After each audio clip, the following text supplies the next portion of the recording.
बहुत बहुत शुक्रिया देश के प्रधानमंत्री नरेंद्र मोदी जी। आपने 10 सालों में वो काम कर दिया जो 60 सालों में पिछली सरकारें नहीं कर पाई थी। आपने एसी चैम्बर में बैठने वाले लोगों को सड़कों पर आकर आंदोलन करने के लिए मजबूर कर दिया।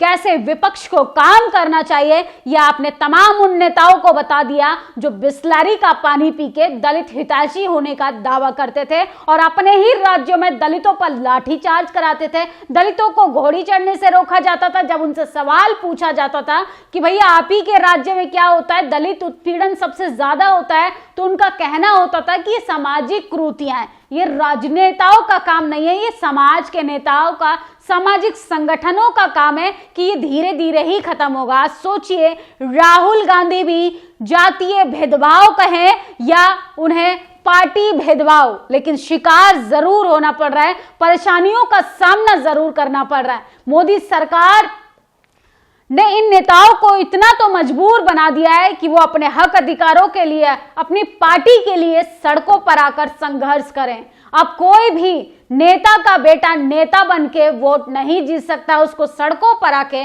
संघर्ष करना पड़ेगा। भारतीय जनता पार्टी के लोगों ने इतना विपक्षी नेताओं को मजबूर कर दिया। आप देखेंगे कि तमाम विपक्षी दल के नेता कैसे सोशल जस्टिस की बात कर रहे हैं, एसटी एससी ओबीसी की बात कर रहे हैं, उनके हक अधिकारों की बात कर रहे हैं। यहां तक कि राहुल गांधी भारत जोड़ो यात्रा के बाद दोबारा भारत जोड़ो न्याय यात्रा शुरू की है। सोचिए, क्या उनको भारत जोड़ो न्याय यात्रा करने के लिए ऐसी क्या मजबूरी थी कि उनको न्याय यात्रा जैसा शब्द अपनी इस यात्रा में जोड़ना पड़ा?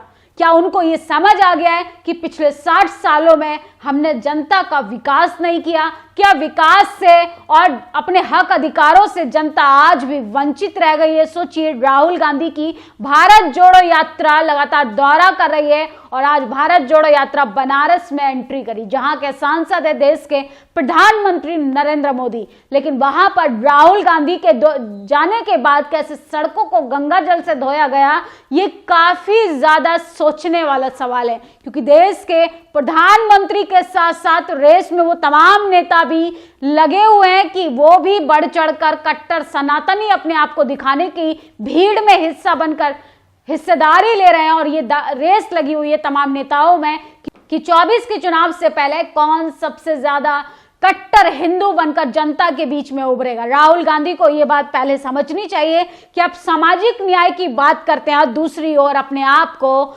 एक सामाजिक पुरोधा बताने के साथ साथ आप मंदिर मठों का दौरा भी करते हैं, और ऐसे मंदिर मठों का जहां पर आपके साथ भी बदसलूकी की जाती है। सोचिए, राहुल गांधी सवर्ण जाति से आने वाले, ब्राह्मण समाज से आने वाले, इनके साथ इस तरीके की भेदभाव हो सकता है, इस तरीके की चीजें हो सकती हैं कि सड़क को गंगा जल से धुलवाया जा सकता है। तो सोचिए, आदिवासी समाज के साथ क्या नहीं होता होगा, दलितों के साथ क्या नहीं होता होगा। मुस्लिम समाज को तो दोयम दर्जे का नागरिक ही बना दिया है। कैसे जाट गुज्जर मराठाओं का सिर्फ इस्तेमाल किया जाता है धर्म का, और डंडा लेकर सड़कों पर लंबी लंबी कतारों में लगाया जाता है और उन्हीं के संवैधानिक अधिकारों से उनको वंचित किया जाता है। राहुल गांधी को मोदी सरकार ने यह मजबूर कर दिया है कि वो एसी के बड़े बड़े चैम्बरों से निकलकर धूप में संवैधानिक अधिकारों के लिए जनता के बीच जाएं, जनता की तकलीफों को महसूस करें। सोचिए, जातिवाद पर बात करने में और जातिवाद का शिकार होने में दोनों में अंतर होता है। राहुल गांधी शायद भारत जोड़ो न्याय यात्रा के साथ साथ अब जातिवाद भी महसूस कर पाएंगे कि जातिवाद के नाम पर उन्हीं के राज्य में किस तरीके से लोगों को प्रताड़ित किया गया था, कैसे लोगों को मूंछ रखने के लिए मार दिया जाता है, कैसे मटके का पानी पीने के लिए मार दिया जाता है, कैसे बहुजन समाज के लोगों को घोड़ी नहीं चढ़ने दिया जाता है, बहुजन समाज के बच्चों के साथ कैसे कॉलेज यूनिवर्सिटी में भेदभाव होता है। आप देखेंगे कि आजादी के 75 साल बाद भी देश की राजधानी में दिल्ली यूनिवर्सिटी के गेट नंबर 4 पे डॉक्टर रितु धरना प्रदर्शन करती हैं और उनके धरना स्थल से उनको हटाने के बाद उस स्थान को भी गंगा जल से धोया जाता है। ऐसा है जातिवाद, और इस जातिवाद की जड़ें इतनी मजबूत हैं कि अब लोग धीरे धीरे तमाम सवर्ण जाति के लोग भी इसकी चपेट में आ रहे हैं। कहीं ना कहीं ये जातिवाद की लपटें उनके भी घरों को जलाकर राख कर देंगी जिन्होंने जातिवाद को बढ़ावा दिया है। सोचिए, राहुल गांधी आज कह रहे हैं कि मेरे जाने के बाद सड़कों को धुलवाया जा रहा है, मुझे मंदिर नहीं जाने दिया जा रहा है। अरे सोचिए कि बहुजन समाज, ST SC के समाज के लोग, OBC समाज के लोग ये बरसों से ये दर्द झेल रहे हैं, लेकिन कोई नेता सामने आकर इनके संवैधानिक अधिकारों पर बात नहीं करता। जब इनसे सवाल पूछा जाता है तो ये हंसकर टाल देते हैं, ये तो सामाजिक कृतियां हैं, ये हमारे विकास में, ये मैनिफेस्टो में नहीं है। सोचिए राहुल गांधी के साथ अब किस तरीके का व्यवहार किया जा रहा है। लेकिन भारतीय जनता पार्टी के प्रधानमंत्री नरेंद्र मोदी का दिल से शुक्रिया अदा करने का मन करता है, क्योंकि बिस्लैरी का पानी पीकर AC चैम्बर में बैठकर बड़ी बड़ी बातें करने वाले लोगों को आपने सड़कों पर उतरने के लिए मजबूर कर दिया, जिन्होंने 60 सालों में अपने ही राज्यों में दलितों के, OBC ST OBC समाज के साथ जानवरों से भी ज्यादा दुर्व्यवहार किया। आज उन्हीं की दशा देखिए कि किस तरीके से आज वो भेदभाव की बातें कर रहे हैं। राहुल गांधी के भारत जोड़ो यात्रा के बाद विरोधियों ने सड़कों को गंगा जल से धोया। सोचिए ये जाति का विरोध हो रहा है या पार्टी का विरोध, ये आप लगातार कमेंट बॉक्स में मुझे बताते रहिएगा। लोग सोशल मीडिया पर लिख रहे हैं कि कुछ भी हो रहा है इस देश में जब से BJP आई है, ये BJP वाले खुद को समझते क्या हैं। वाराणसी में राहुल गांधी की यात्रा का विरोध, गंगा जल से धोई सड़कें।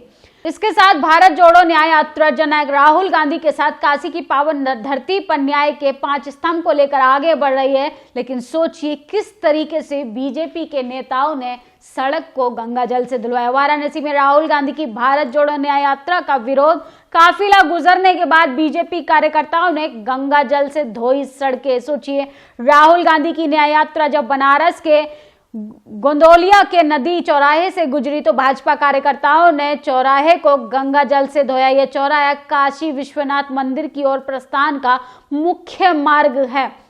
आगे कांग्रेस अपने पेज ट्विटर हैंडल पर लिखता है कि आज सवेरे करीब 10:30 बजे राहुल गांधी की काशी विश्वनाथ मंदिर में दर्शन और राजाभिषेक किया। अंतिम क्षण पर मंदिर में जाने के लिए हमारे कैमरामैन को मिली अनुमति को निरस्त कर दी गई। जिला प्रशासन ने आश्वासन किया कि मंदिर के कैमरा पर्सन द्वारा फोटो साझा की जाएगी।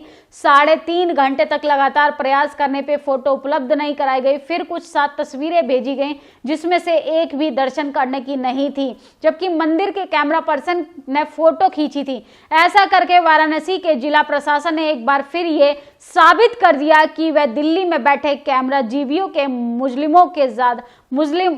मुलाजिमों से ज्यादा कुछ नहीं। सोचिए ये राजनीतिक और चाटुकारिता नहीं, ओछापन है। पर याद रहे शिव के भक्त को न संकल्प से न न्याय से, इस महासंग्राम से कोई ताकत नहीं रोक सकती। बाबा सबका भला करेगा, दुष्टों को सम्मति दे। कांग्रेस जो है राहुल गांधी के सपोर्ट में लगातार ये ट्वीट कर रही है और भारतीय जनता पार्टी का विरोध कर रही है। इसके साथ साथ गंगा जल से सड़कों को धुलवाने के बाद राहुल गांधी ने कहा कि मैं यहाँ गंगा मां के सामने अहंकार के साथ नहीं सर झुकाने आया हूं। इसी तरफ से मैं भारत जोड़ो यात्रा में चल रहा था, तब से सबसे सिर झुकाकर मिल रहा था। मैं चाहता था कि यात्रा में जो भी आए उन्हें ऐसा लगना चाहिए कि मैं अपने भाई से मिलने आया हूं। राहुल गांधी को शायद बहुत देर से ये बात समझ आ रही है, क्योंकि उन्हीं के शासित राज्यों में किस तरीके से दलितों के साथ भेदभाव होता है, जातीय उत्पीड़न होता है। शायद वो अगर शुरू से काम करते तो आज उनके साथ इस तरीके की घटनाएं नहीं होती। वाराणसी में राहुल गांधी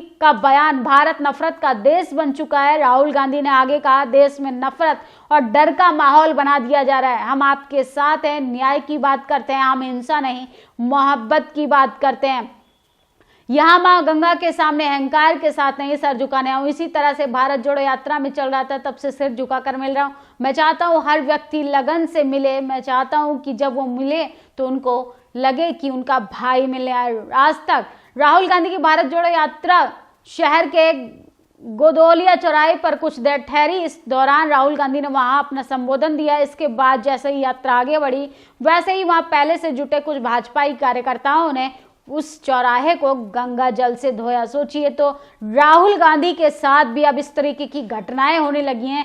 उनको भी अब समझ आने लगा है कि भारत में किस तरीके के साथ भेदभाव किया जाता है। राहुल गांधी की न्याय यात्रा बनारस के गोदोलिया के नंदी चौराहे से गुजरी। भाजपा कार्यकर्ताओं ने चौराहे को गंगा जल से धोया। ये चौराहा काशी विश्वनाथ मंदिर की ओर प्रस्थान करता है। वसीम अकरम त्यागी लिखते हैं, बनारस में राहुल गांधी ने गोदोलिया के नदी चौराहे से संबोधित किया। उस पड़ाव में भाजपाइयों ने गंगा जल शुद्धिकरण किया।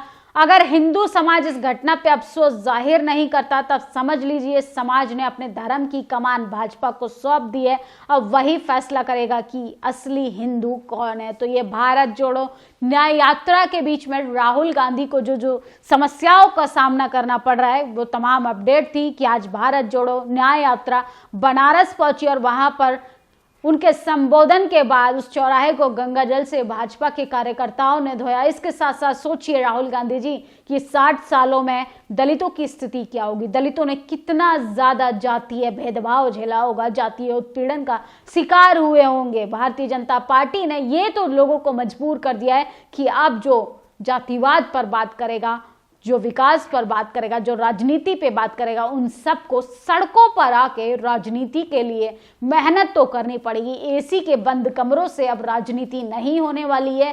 अब जो लिबरल पत्रकार कहते हैं कि जातिवाद कहाँ है, जरा वो तस्वीरें देखें कि ब्राह्मण समाज के राहुल गांधी के साथ जब इस तरीके की घटना हो सकती है तो सोचिए दलितों के, आदिवासियों के, महिलाओं के, किसान बच्चों के साथ क्या कुछ नहीं होता होगा। वो खबरें तो टीवी अखबार भी नहीं दिखाता। इस वीडियो पर आपकी क्या प्रतिक्रिया कमेंट बॉक्स में जरूर बताइएगा कि राहुल गांधी के साथ जातीय आधार पर गंगा जल से धोया गया सड़क है कि पार्टी के आधार पे, क्योंकि बहुजनों के साथ तो आजादी के 75 साल बाद भी जातीय उत्पीड़न होता है और जातिवाद का शिकार होना भी पड़ता है। शुक्रिया। नेशनल दस्तक की आपसे गुजारिश है कि अगर इसको बचाना चाहते हैं तो नेशनल दस्तक को सब्सक्राइब करने के लिए रेड कलर के सब्सक्राइब बटन को दबाएं, फिर बेल आइकन की घंटी दबाएं। नेशनल दस्तक को बचाने के लिए बहुत जरूरी है कि हर खबर को शेयर करें, लाइक करें, कमेंट जरूर करें।